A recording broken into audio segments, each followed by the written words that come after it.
Hi, David. I can't say anything. It's being recorded. Hi, everyone. For all of those just joining us, welcome to Insights and Perspectives from Giving USA's lead researcher, unveiling the 2024 results. If you are just joining us, it's going to be a great session. Make sure you utilize that chat box, say hello, drop a hi, let us know where you're joining from, your organization. We're so happy that you could be here with us today. We're going to be getting started right at 12:30. We have a ton of people registered for this session today, so we thought we'd open the Zoom room a little bit early to give you time to get everybody in here. So we will be beginning shortly. Thank you. Thank you.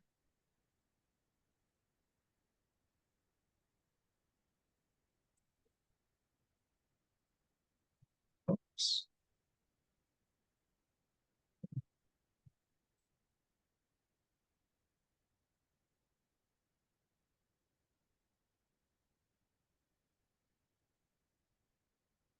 All right, Gabby.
Mm.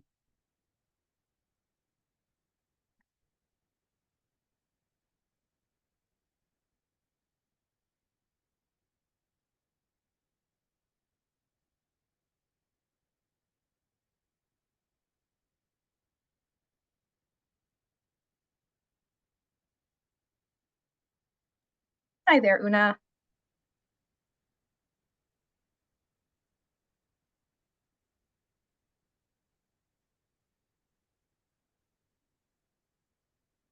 Hello to everyone who's just joining. We're going to be getting started shortly. Welcome to Insights and Perspectives from Giving USA's lead researcher, unveiling the 2024 results. We're really excited to go ahead and share, some exciting results from 2023. We're going to go ahead and let a few more people join. We have a packed session today, and then we'll go ahead and get started. If you are just joining, make sure you utilize that chat box to say hello and let us know where you are joining us from. Hi, Una. Good morning. Hello there. Oh, good afternoon, I guess. A question for you. Will you be advancing the slides or will I be sharing? I'll be advancing the slides. Okay, perfect. Awesome. Hey, Una, how are you? Hello there. Good to see you. Our esteemed researcher. Thank you.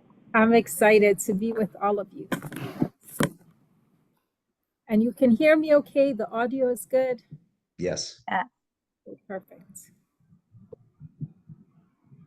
Okay, everyone, it's 12:30, so let's go ahead and get started. Just to let you know, this session is being recorded today, so you will get a copy of the recording and you will get a copy of the PowerPoint presentation. So all these results that you're going to see, you are going to be able to take with you. If you have any questions during the session, we're going to try to get to everyone's questions because I'm sure there's going to be a lot of comments. Please make sure to utilize that chat box. Or the Q&A box. You'll see on the bar below, there's a little box that says Q&A. Make sure you use that so we can keep track of everyone's questions coming in. But I'm going to go ahead and get us started so we can get a clean recording. Welcome to Insights and Perspectives from Giving USA's lead researcher, unveiling the 2024 results. And this is presented by Indiana University's Lilly School of Philanthropy and Arreva. So just to go ahead and get started, we're going to do some welcome and introductions for our panel. We're going to talk about the big picture, understanding the giving environment, the future of giving, and then technology to solve some of the biggest challenges facing nonprofits today. And then we're going to get into a Q&A session at the end of the webinar. So to introduce our fantastic panel, we have Dr. Una Osili. She is the Epperson Chair in Philanthropy and Professor of Economics and Philanthropic Studies and the Associate Dean for Research and International Programs at Indiana University's Lilly School of Philanthropy, and she also leads the research and publication of Giving USA. Thank you for being here today, Una. Thank you for having me. I'm delighted to join you all and really look forward to the conversation. Thanks. And then we have David Blyer, who is the co-founder and CEO of Arreva. Hi, David. How are you? Hey, thank you. And then my name is Gabriella Slemy. I'm the digital marketing manager here at Arreva, and I'll be your moderator for today. So like I said, this is an interactive session. So at any time, if you have any questions or maybe you want to make comments about some of the results, go ahead and drop that into the Q&A box below on the bottom of your screen or the chat box, and we'll be sure to answer them. We want to hear from you. All right, Una, I'll go ahead and pass this over to you now. Well, thank you so much, Gabriella, and also the Arreva team. It's such a pleasure to share the results of Giving USA. And I just want to thank all of you who've joined us virtually from all over the country. It is really a joy to bring these results to you. And every year, our team works round the clock and really starting from June to the next release. And we spend a lot of time not just looking at thousands of data points, but also looking back. This is a longitudinal project, as well as looking forward. And you will be among the first in the country. Giving USA was just launched at the end of June to hear these results, to unpack them with us, and also to bring your questions to the forefront. So please feel free to, throughout the webinar, send your questions, your comments, and your insights. Really looking forward to hearing what those are. And I see that we have many sectors represented, many organizations, and many parts of the country. So let's get started. We'll start with the very big picture. Giving USA is the longest running report on charitable giving. It dates back to the 1950s, which means we literally have an opportunity to see how much philanthropy has changed in the last few decades, but also what the future looks like. And I just want to start out by saying that by looking at the past as well as looking at the future, we have a lot to celebrate. The philanthropic sector has not only shown tremendous resilience during the past few years, but also innovation. We've seen organizations pivot, learn to use new tools, but also I think importantly, and something that we celebrate with Giving USA this year, especially given all the challenges that our globe and our country are faced with and communities are dealing with, is the generosity of Americans. No matter what their background, their race, their ethnicity, their religious orientation, in times of crisis, Americans have shown tremendous generosity, and we see that and celebrate that in this year's report. So the other point I'd like to make is that Giving USA is truly a collaboration. We work with colleagues around the country to bring these results. My colleagues at the Lilly Family School partner with colleagues at the Giving USA Foundation and the Giving Institute to bring these results. And you can read the book, it's coming out very shortly, but also go to the website to dig deeper into any of the findings that we're going to share today. So on the next slide, here is the big headline for this year. Giving reached over $500 billion. The specific number is 557.16 billion. This is a huge number. I just want to put this in context. The philanthropic sector is on par with many European economies, entire economies, and you'd have to put several African countries together to get this 557.16 billion. This is about 2% of the US's GDP. And what we have also emphasized about this year's results as we look back is that individuals, American households of all different backgrounds, when Giving USA first started, they were the core of giving, making up over 85% of giving. You can see in the 80s, individuals represented the lion's share of American giving at 82%. Today, individuals are still the largest slice of the pie, now representing 67%, which means it starts with individuals. Relationships are still the cornerstone of American philanthropy. And you could say the more things change, the more they stay the same. Individuals were essentially the foundation of American philanthropy, and they're still the core of American philanthropy even today. What has changed, I would say, is that as we look at our economy, as we look at our households, we note that Americans are more diverse than they've ever been, not just race, ethnicity, but also where people come from, the orientations they hold. And diversity, I also want to emphasize, is not just some of the ways we talk about, but also a big factor is age. We have in the United States a growing number of young Americans, but also one of the largest shares of older Americans. As we think about diversity, it's really how do we meet donors where they are, recognizing that individuals are in fact the core of our giving process and a giving landscape. Another place where we've seen tremendous change, and I want to lift this up because there's a lot to say here, is foundations. Today, foundations make up 20% of all giving, nearly 20%. That means 1 out of every 5 charitable dollars comes from foundations. And foundations are, of course, quite different in terms of their orientation, their mission, the places and areas that they fund. But what we should also note is that during the COVID pandemic, foundations not just stepped forward, but also stepped up in their giving. We saw many foundations move to more unrestricted models of giving, multi-year grants. And in fact, this is the second year since we've been tracking giving that foundations crossed the $100 billion mark. So there's a lot to share in this year's report around foundations. Now, turning our attention to another area where there has been tremendous change is charitable bequests. A point to note is that bequests have always been a part of American philanthropy. Some of our most well-known and reputable institutions, from the Smithsonian to Harvard College to many other institutions, actually were the product of charitable bequests. American institutions of all types benefit from bequests. However, in the past few years, we've also seen a confluence of factors that make bequests an area to continue to make progress on in the coming year. Charitable bequests now account for 8% of American philanthropy.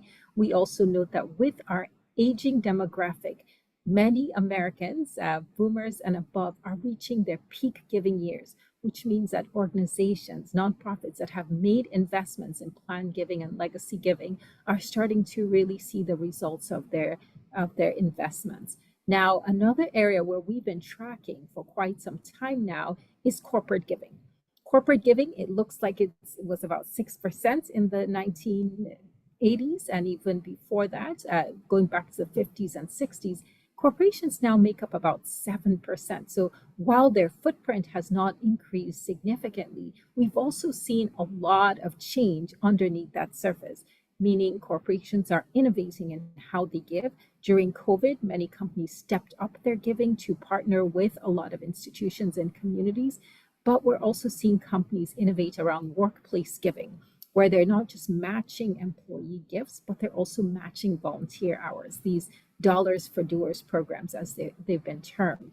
In addition to corporate philanthropy, many companies are engaging in cause marketing programs. They are engaging in sponsorships and even non-traditional ways of supporting nonprofits, such as impact investing. So during the COVID pandemic, many corporations also thought very differently about their workplace giving campaigns as really a tool around employee engagement.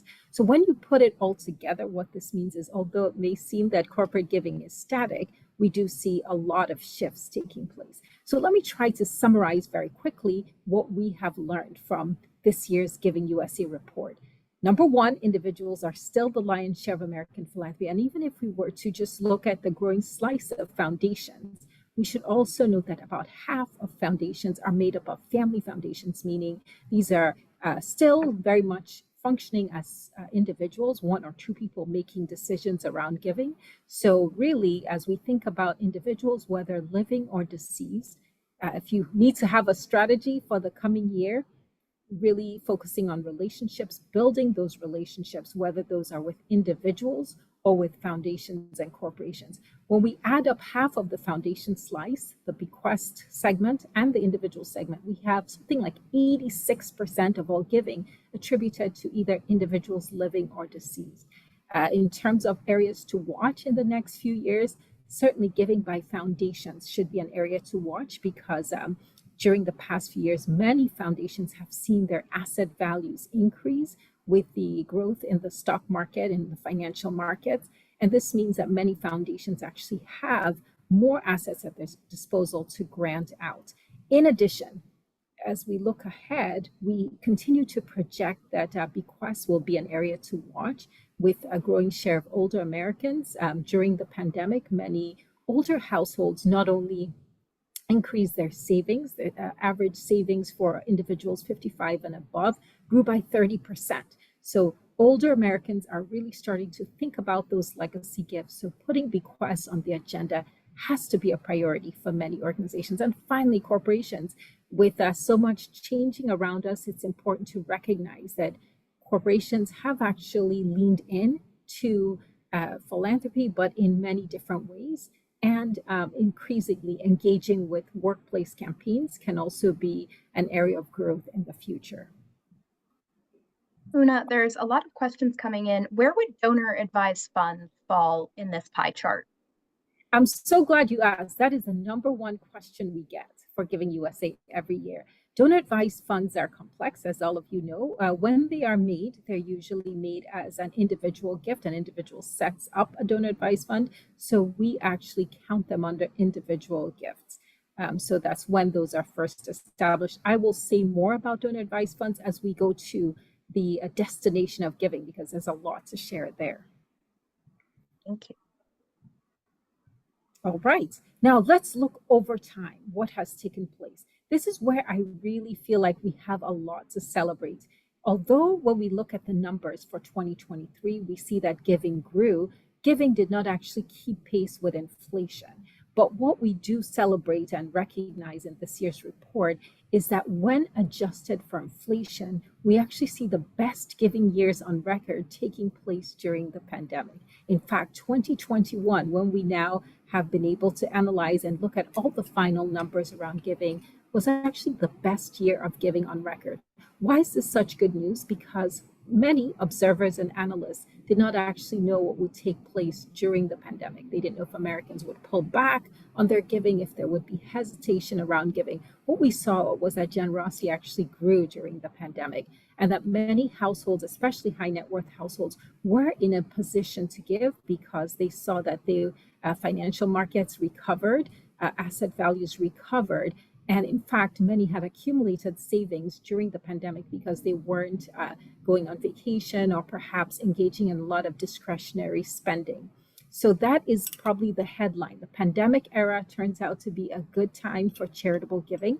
And as we look ahead, because we are starting to look ahead at 2024, what is important to note is that we've seen significant growth in the economy, actually better than expected. And I want to keep emphasizing this. Many economists predicted a recession in 2023. That did not happen. And in fact, not only has unemployment been quite low, but we've also seen both housing values and asset values grow during this period.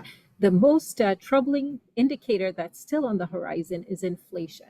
Inflation continues to be above the 2% mark that the Fed has targeted. And so what that means for a lot of households, American households, is that their dollars are not necessarily purchasing as much as they did. That's especially true for everyday Americans.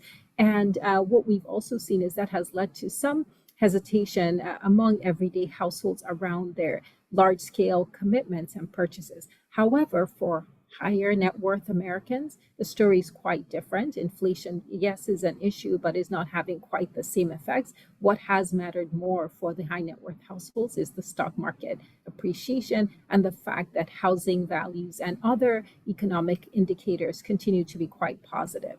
So if we were to just take a number one finding, and this is the number one finding for this year, is that charitable giving reached this new level of $557 billion. That's about $500 billion, and has really been a very strong giving environment. In addition, we also saw that giving reach new highs during the pandemic. And looking ahead, we continue to see that although inflation remains stubbornly high, it has moderated since the pandemic era, and other economic indicators that drive charitable giving are very positive. So the second on the next slide, and we will also spend a bit of time on here talking about what happened in 2023. 2023 was, of course, a very important year in terms of charitable giving. Why? Because we have had now 6 years of a lot of, I'd call them unprecedented factors in the giving environment. Of course, we had the tax law change in 2017, TCJA, which means that many Americans, in fact, the majority of households, no longer get tax recognition for their charitable giving. Before TCJA, we had something like 30% of Americans itemized and received tax recognition for their charitable giving. In other words, they itemized and they got tax benefits. That's a smaller fraction, less than 10% today do that. So that's one horizon shift that we're also looking ahead. We know that tax law is up for renewal or change in 2025. And so that's an area to watch. The past few years have also included a confluence of factors that are extremely, I'd say, challenging, but also have turned out to be opportunities for many organizations. So we had the COVID pandemic, a global health shock that affected households of all different backgrounds. In addition to COVID, in the past few years, we've had several natural disasters and humanitarian crises.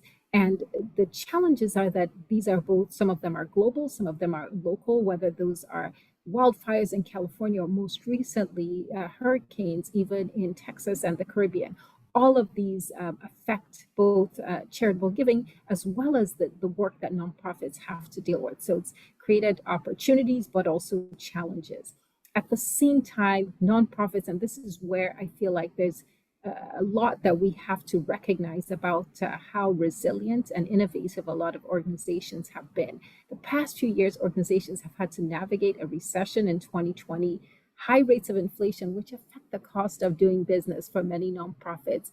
And as we put all this together, the story that emerges is that the giving environment has actually proved both resilient and able to withstand a lot of these shocks.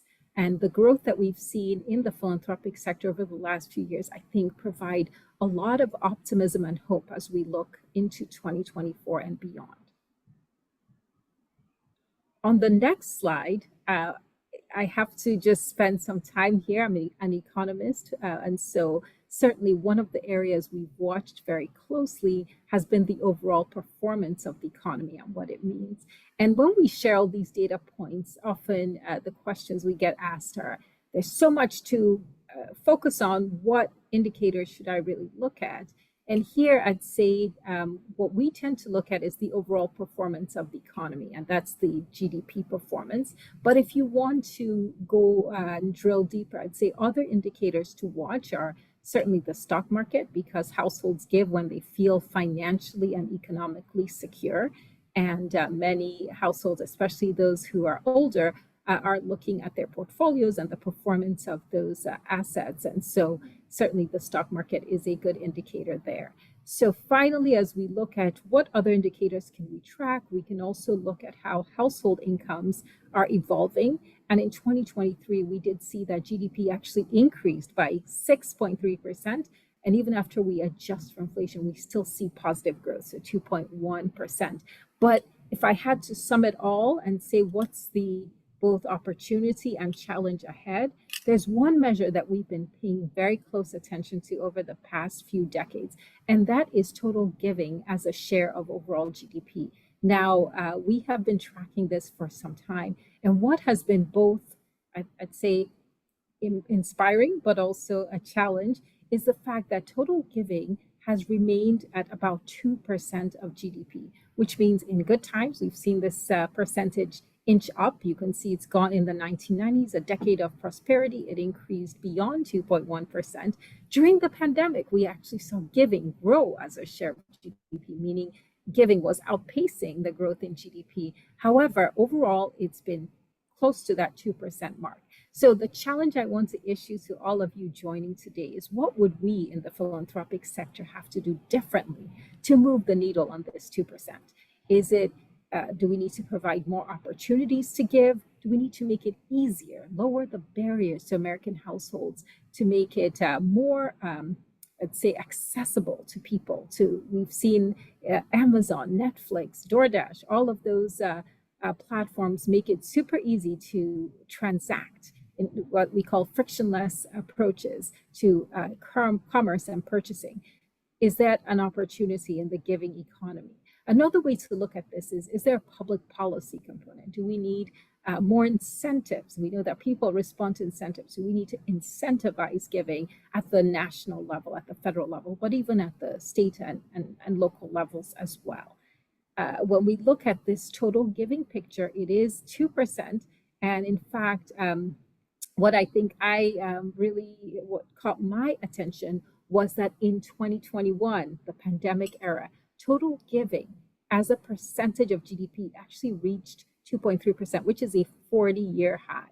So there's a lot of good news here, but there's also an opportunity. What would we have to do differently? And a colleague recently asked me, what was this percentage during the Great Depression? And I said, you know what, it was around 2%. So we have not moved very much beyond this, and there's an opportunity here. All right, let's move to the next slide. Now that you've heard the big picture and you've seen those headline numbers, you're probably wondering, what is behind the giving landscape? What's driving these numbers? What should we expect from the giving landscape as we look ahead?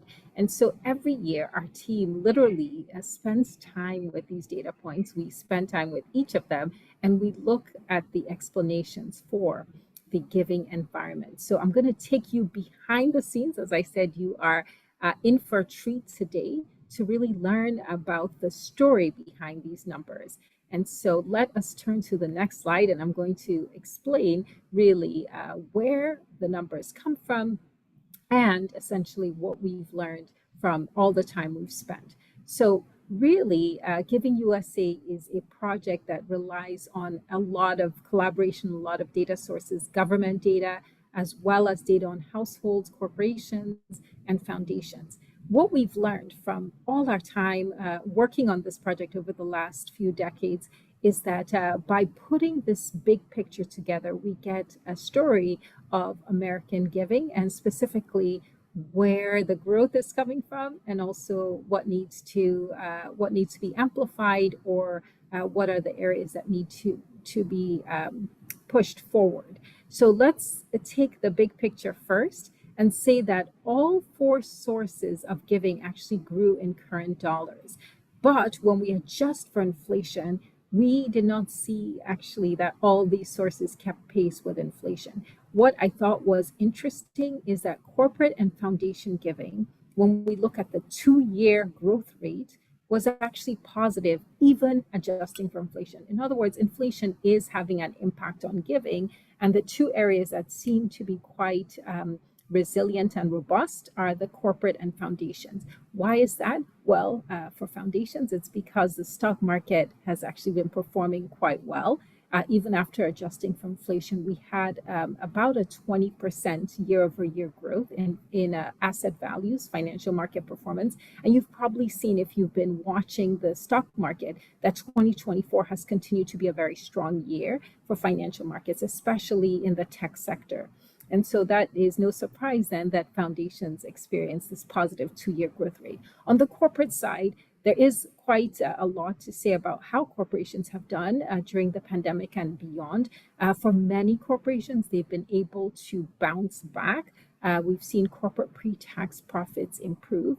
And although the picture is not uniform, there's certainly quite a bit of variation by region and by industry and sector. But many corporations also have very strong balance sheets, and this has had a positive impact on their giving. So takeaway here is that all four sources of giving did grow, but adjusted for inflation, it's really the foundations and corporations that have this positive 2-year picture. Now let's go to the next slide. Individuals are still, as I mentioned, the lion's share of American philanthropy, where we see a lot of opportunity as well. But individuals have had to navigate a lot of complex and fast-paced and fast-changing conditions. Individuals as a whole reflect households of all different backgrounds. In 2022, many households did have to contend with a more uneven economic picture, while 2023, we did see a lot of improvement. So as a whole, American households have actually recovered from the pandemic. However, that recovery has not been even. High net worth households have done quite well in this economy. In fact, our data from the Bank of America High Net Worth study showed that during the pandemic, average gift sizes actually increased by about 40%. That's not necessarily the case for everyday Americans that have had to deal with a more tumultuous economy, certainly income growing, but higher rates of inflation reducing their purchasing power. Overall, though, if you were to say what's happening with American households, we have seen that consumer spending has grown during this period, even after adjusting for inflation by 2%. However, one thing that we've also emphasized is that many American households are facing higher prices for basic necessities, whether that's food, housing, and a lot of other basic goods. And so that certainly creates more economic anxiety around spending. And so while overall the positive picture that emerges when you look at individuals, there is a very positive picture, but it is uneven, meaning that not all households have benefited from the strong economy. And as you think about your own donor base, it's also important to segment that donor base and understand the phrase that I use often is to meet those donors where they are, understanding that some individuals may be in a better position to make large philanthropic commitments than others. Now, going to the next slide. This is obviously a place where we can spend a lot of time because there's been a lot of, I'd say, headlines generated by funders over the last few years. Just this week, you may have seen Michael Bloomberg announced a $1 billion gift to Johns Hopkins University around financial aid, around medical education. But throughout this period, we've seen a lot of very large scale commitments by foundations. So perhaps it's not a surprise to a lot of you that In this year's Giving USA report, giving by foundations crossed the $100 billion mark, and this is the second time. So market growth, financial market growth in the past few years has really boosted giving by foundations. Many foundations are in a place where they are looking to step up their giving. And this is even after adjusting for inflation. We've also seen, and I think I saw one of the notes or questions come through about high net worth giving, mega giving. During the pandemic, there were a lot of large scale gifts announced. One of the markers we use is gifts of $500 million and above. Those are considered mega gifts. And those have made up a larger share of philanthropy over time. For example, McKinsey Scott in 2020 alone gave $6 billion. What I have found fascinating about her giving is that her giving has all been unrestricted, 100% of it. And she's also found a way to really lift up organizations that are working on the front lines of gender equity and racial justice. And so when you think about what has taken place over the last few years, it's not just that foundations are increasing their footprint in American philanthropy, which they are, but that we're also seeing foundations think about new ways of partnering with nonprofits and with the causes that matter to them. This next finding is one that I think we should all be paying close attention to. Charitable bequests are one of the more volatile aspects of giving. As you can see from the graph, they go up and down, of course, depending on the closing of large estates, which can really move these numbers around quite a bit. However, one of the areas to watch in philanthropy going forward is charitable bequests, simply because of the demographic shifts we're seeing in our country. We have a age distribution that we would describe as top heavy, which means many Americans who are reaching those peak giving years and also very conscious of, and that may be one of the silver linings of COVID, very conscious of legacy and how they can make a difference with their planned gifts.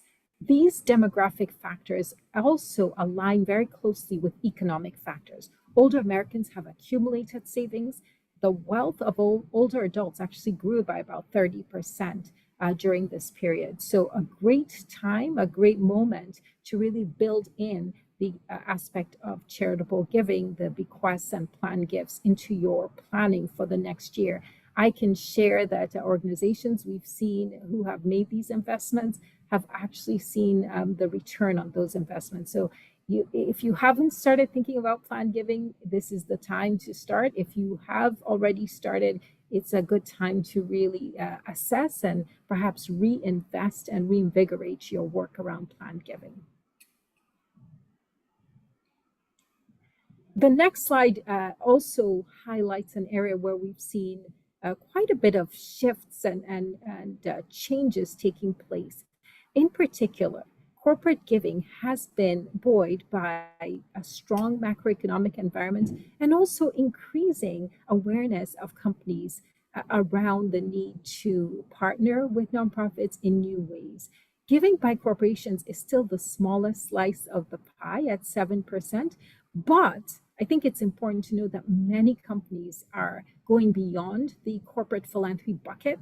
They're giving through cause marketing programs, they're giving through sponsorship packages, and even nonprofit investments in other ways. So keep in mind that this is something my corporate colleagues emphasize, is that corporate philanthropy is just one way that companies can support nonprofits. And corporate volunteerism is also something that many companies are very interested in engaging with. If I had to say what's an opportunity here, when we look at corporate giving as a share of pre-tax profits, it has actually gone down. In the 50s, 60s, even in the 70s, it was well above 2%. Today, it's closer to 1%. And I think overall, there's an opportunity for all of us to really think about how can we maximize the investments that companies make in the nonprofit community. And sometimes it's really understanding what those corporate priorities are and trying to make sure we can essentially engage with companies to increase their own, meet their own goals and increase their own value in the communities that they work in. On the next slide, we're going to turn our attention to the destination of American philanthropic dollars. This is an area where we see tremendous disruption taking place. I'd even go as far as to say a lot of change, but change that perhaps is not surprising to many of you joining this. When we first started tracking giving in the 1950s and 60s, we saw that giving to congregations was 2/3 of all American charitable giving. Today, that share is down. It's under 1/3. And what we have also noticed is that although religious congregations, churches, synagogues, and mosques continue to have the largest slice of American philanthropy, a lot more organizations have benefited. You can see that the charitable map now includes organizations of all different sizes and types. Today, religious congregations, so that's churches, mosques, synagogues, account for about 24% of all charitable giving. And while that is still the largest destination of American philanthropy, Americans are still guided by their faith, their religious values, but they're giving to many more types of organizations. Two in particular that stand out that didn't exist in the 50s and 60s, the environment. So giving to the environment was such a small slice of the pie that we didn't actually track it when Giving USA started. And when we look at international affairs, it's now at 5%. That actually was not part of the equation back in the 50s and 60s when we first started tracking giving. So there's a lot that has changed in the charitable giving world since the 50s and 60s. And the biggest evidence of this is certainly in congregations. But I also want to mention that human services, so giving to basic needs charities, has increased its share. It's now the second largest destination of American philanthropy, making up 14% of overall giving. And education is also still up there. You may say, what's happened to education? Education is right on par with human services. Certainly education has seen a lot of, change and complex sets of factors in the past year, but is still a very important destination for American giving. Let me just pause and say public society benefit reflects umbrella causes. So when people give to organizations that serve a multitude of purposes, that's included under public society benefit. In particular, the National Donor Advised Funds, Fidelity, Schwab, and Vanguard are housed under public society benefit. Someone asked about donor advised funds. And so the national funds, because they serve an umbrella set of purposes, are under public society benefit. And then finally, I also want to emphasize that giving to foundations is an area that we've also tracked. And you can see that giving to foundations also makes up a bigger slice of the pie than it was perhaps in the 1980s. So let's go to the next slide. I know there are lots of questions coming in.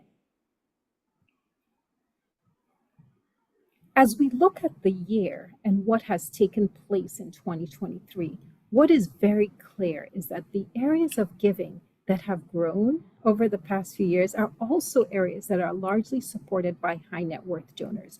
So education has grown, foundations have grown, public society benefits, which includes a lot of umbrella causes such as United Way, United Jewish Appeals, as well as the National Donor Advised Funds. Arts and culture have also rebounded since the pandemic. And we found that donors are continuing to support organizations that actually reflect their core values. And one of the issues that we saw during the pandemic is that donors also were very interested in organizations that were engaging in the causes that matter to them. So it was moving from just supporting organizations to supporting causes. And so what has been interesting to watch is how many organizations have actually figured out how to work with donors of all different backgrounds, but also provide many different ways of engaging with those donors and not just a one-size-fits-all approach. And On the Una, go ahead. Just a quick question. Is there a split of education between higher ed and elementary and secondary education?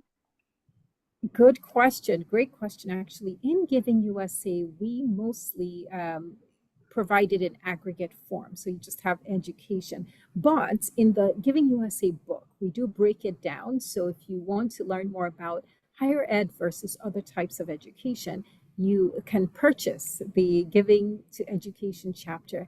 What we have learned from the data is that used to be mostly higher ed giving. So about 70% of all giving in education went to higher ed, but we've seen a growth in giving to K through 12 institutions over the past, I'd say, decade. And even within the higher ed space, we're seeing a lot of diversity in how donors are supporting education. So that, in other words, they're giving to traditional higher ed institutions, but they're also supporting community colleges and many other types of educational institutions.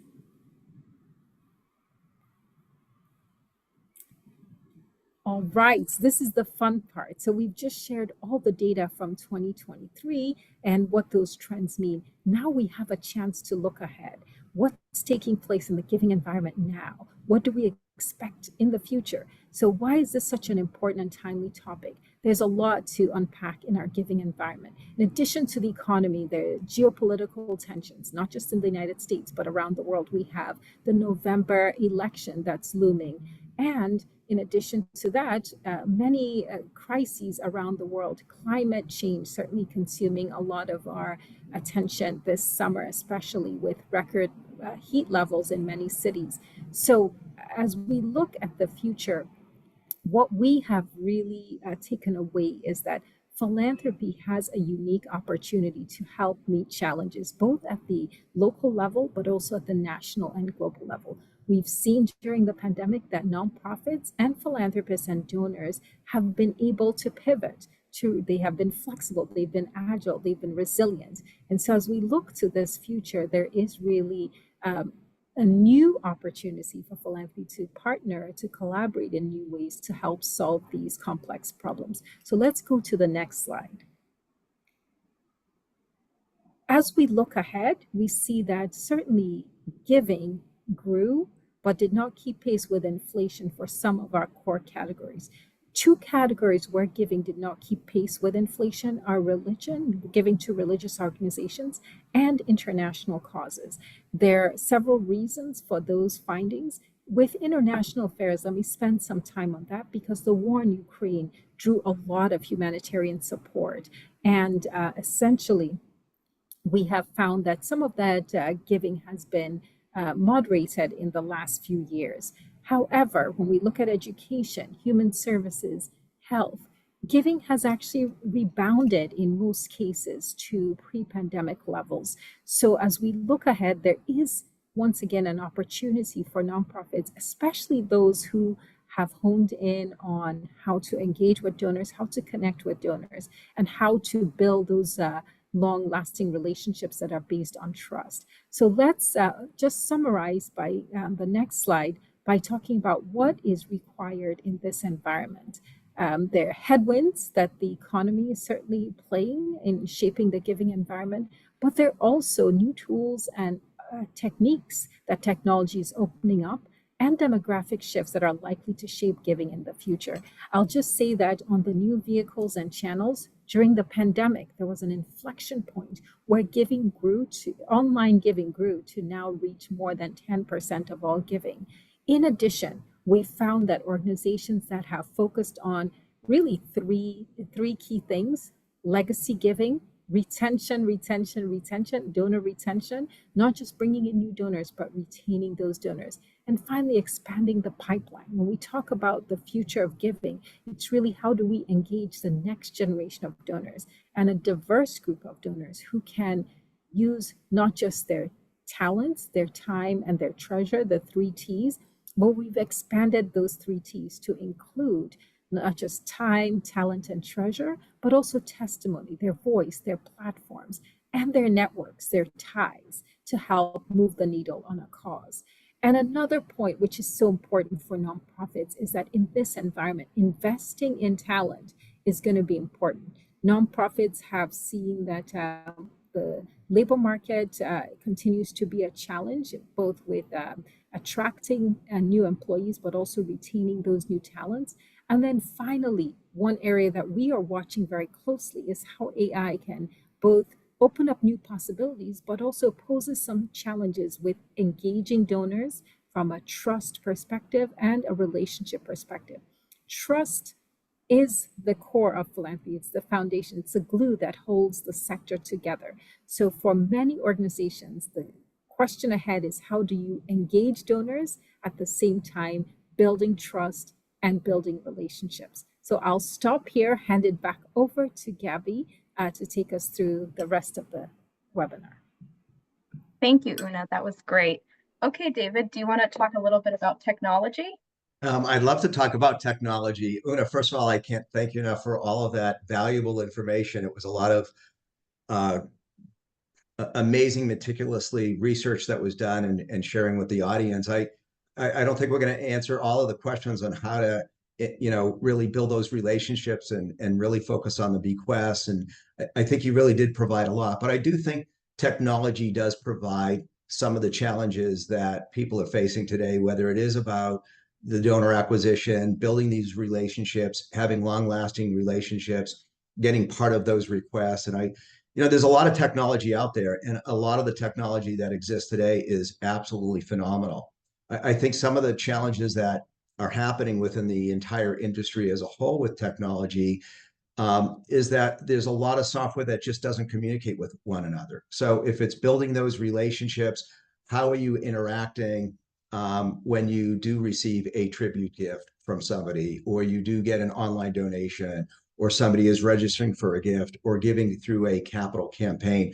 When technology doesn't communicate with another, it's limiting the way that you can respond in a quick manner. And I think the way our industry is and the way the economy is and all the other things that are happening, people are expecting acknowledgement relatively fast. So when you talk about retention, how are you responding to them in a timely way? Because they do want to be responded to. And this is just one of the areas. It's not just about donor acquisition or donor retention or acknowledgement. It's all those three. And I think when you talk about all the factors that are going on, these are the things that are happening. So when you have limited technology that's not necessarily communicating with one another, and you have to move data when somebody registers for an event or gives a donation, how fast can you respond back to them? So is there limited communications between the donors and the organizations? And does this actually have a factor in what's happening within the industry as a whole?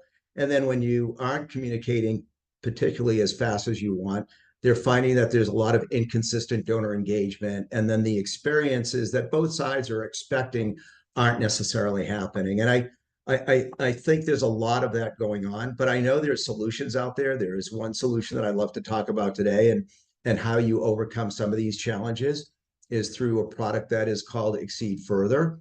And Exceed Further is all over the United States and worldwide. It is truly the only all-in-one. And I don't mean to make this as a sales pitch, but I think it's important to find a solution that is fully integrated and automated with whether it's online fundraising, donor relationship management in the healthcare industry, or even when you're running events through auction software that makes it easy.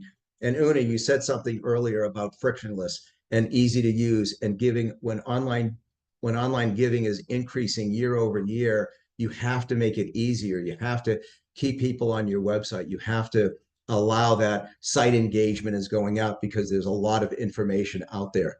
So there's a lot of applications that are available under Exceed Further. I won't go through all of them, but when you see all of these different applications, the difference here is they're not standalone application and having silo databases.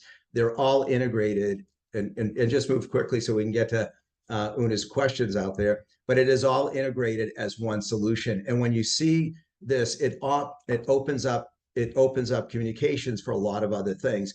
And there's a lot of things that we'd love to talk about here. And I know we're limited with time, but when you're thinking about a solution that's integrated, you're also thinking about demographic segmentation. You're thinking about behavioral segmentation. You're thinking about psychographic segmentation and how you can use your system to really build these different channels and getting out to the right audiences out there. So that's a little bit about that. And then I think people that are using it, I think there, Una and I were talking about this, but there's a few really nice nonprofit success stories that have implemented.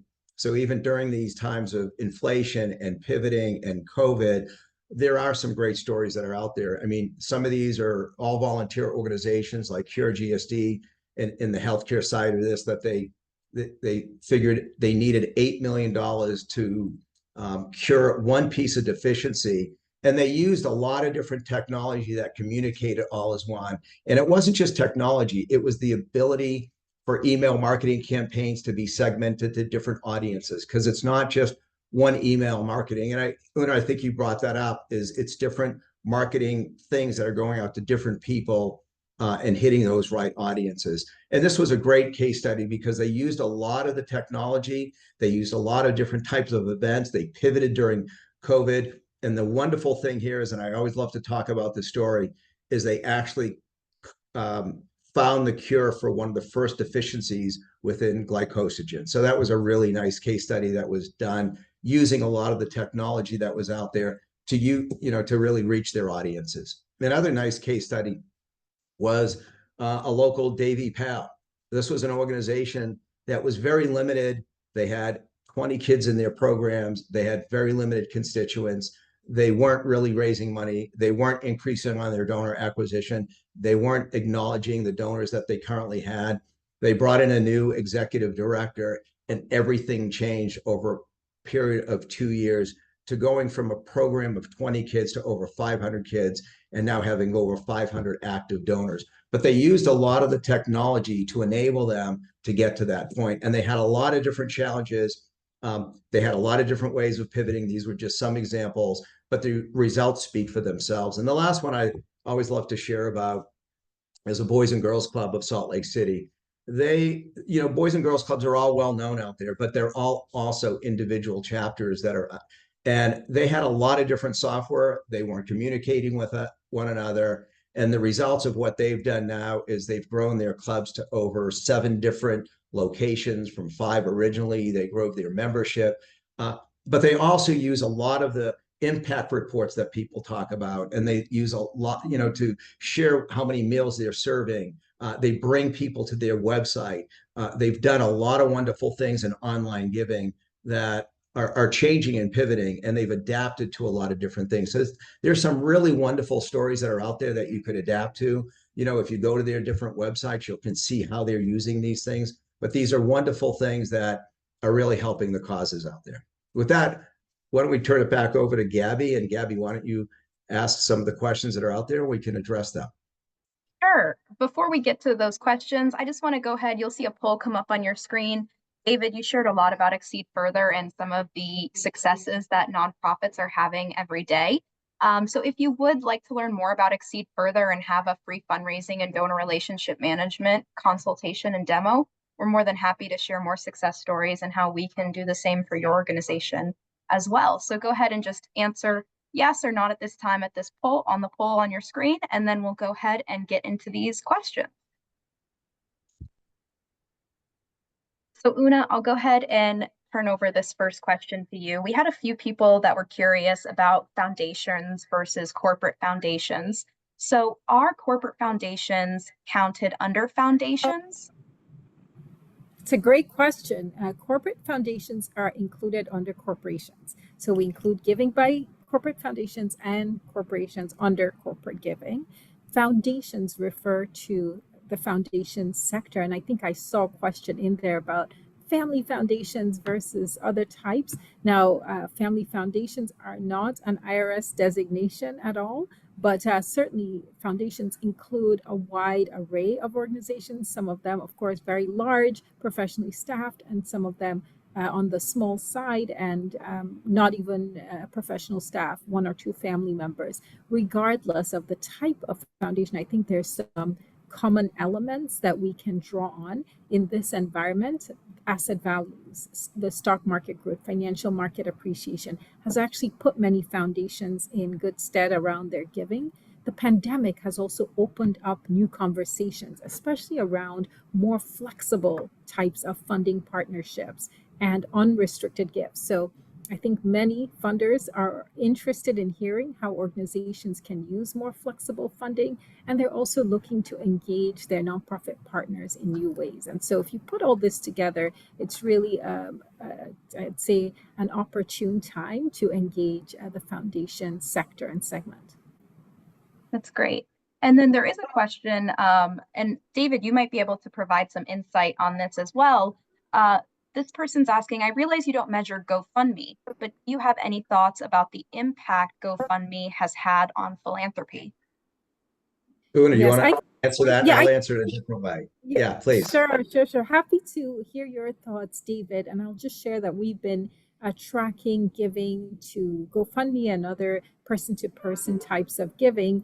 And what we found is that the participation rates have increased. So in 2016, about 15% of Americans said they had given via GoFundMe. Today, that's closer to a quarter. And if we look at people who are giving via social media, not just GoFundMe and giving platforms, that's almost 40%. What we have also seen, because we have a whole project on giving via crowdfunding, is that many of the individuals who are giving via crowdfunding are also giving to other types of charitable causes. So far, it tends to be people who donate to nonprofit charitable organizations are also giving person-to-person giving. So far, it's really more about the type of person.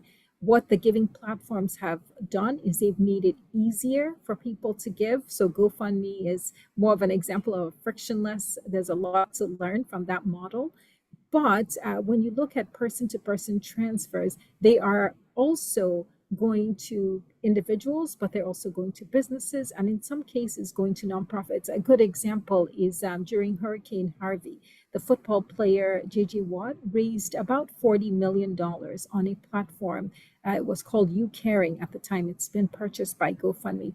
He then went on to start a foundation. So he moved that into a foundation. So these forms are not necessarily static, they're evolving. And I think what we can learn from GoFundMe is that people want that frictionless experience, so making it easy to give, but also that GoFundMe is a storytelling platform. Many of the GoFundMe campaigns tie you to a particular cause, to a person, and show you how your gift can make a difference. So I think there are a lot of lessons there for nonprofits in terms of what we can learn from GoFundMe and other platforms. But David, I'd love to hear your thoughts. No, and I think GoFundMe is a great platform. I think when you're an individual and you want to give to somebody, I think it's a very good platform. I think as a nonprofit and nonprofit organizations, the problem with the GoFundMe platform is that the individual that's sending it out, they're receiving all the money, they're receiving all the names. The wonderful thing is that check is going to that organization, that nonprofit, where they're losing out on that, and where nonprofits really should be thinking about, I'll say it, a GoFundMe type, and I'll use the terminology peer-to-peer, right? One-to-one relationship, is they should have a product like a peer-to-peer fundraising that's fully integrated into their platform. So not only are they giving the individual the opportunity to send out on an individual basis, but when a donation is coming in, it's going directly to the nonprofit. That nonprofit is not only getting that person that's hosting it, but that person, the other person, the recipient that's actually giving because of them, is going directly to your cause. This way, you're increasing the opportunity for donor acquisition. You're also increasing awareness of your organization. And then best practices always aims back to reaching out to that individual. So you want to be able to capture that donor information, that person's first name, their last name, and all the other information. And with a GoFundMe, you're not always doing that. You're just receiving the check. So if you're an organization that is thinking about a GoFundMe type, I would recommend looking at a solution that you can get that's fully integrated into your platform. And that is something that Arreva does provide. And I've seen the growth. We're seeing over about a 300, when people are looking at the growth of donor acquisition, we're seeing on average about, on an annualized basis, about a 300% growth on that. So make sure that peer-to-peer type application is tied directly to the organization. That's what I would look at.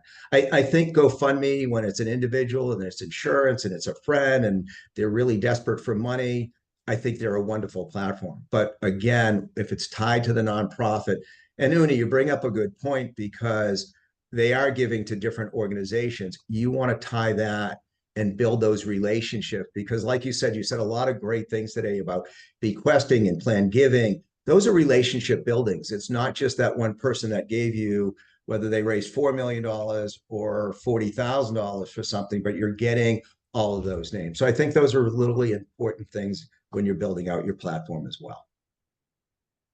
Una, do we want to stay for one more question? I know you have a hard out at 1:30.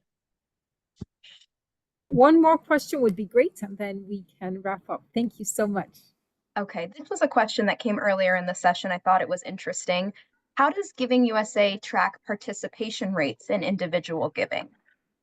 Wonderful question. I love that question because this is a project we've been working on for many years. As I shared, Giving USA provides us deeper dive into American households and their giving, and that comes from multiple sources. But one of the core data sources that we use is a project that I absolutely love. It's called the Philanthropy Panel Study, tracks the giving of American households for the past more than 2 decades, since 1999.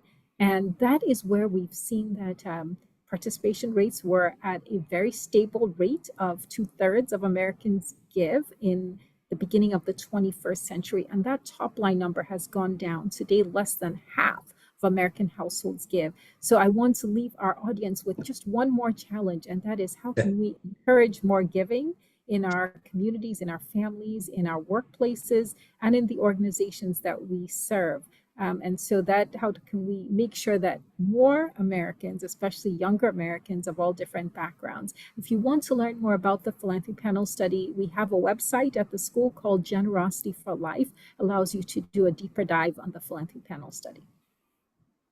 Awesome. That was great. Thank you so much, Una. Thank you so much, David. This was a fantastic session.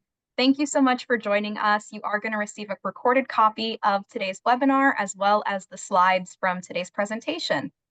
Thank you all for joining us, and we hope to see you on our next webinar. Have a great day.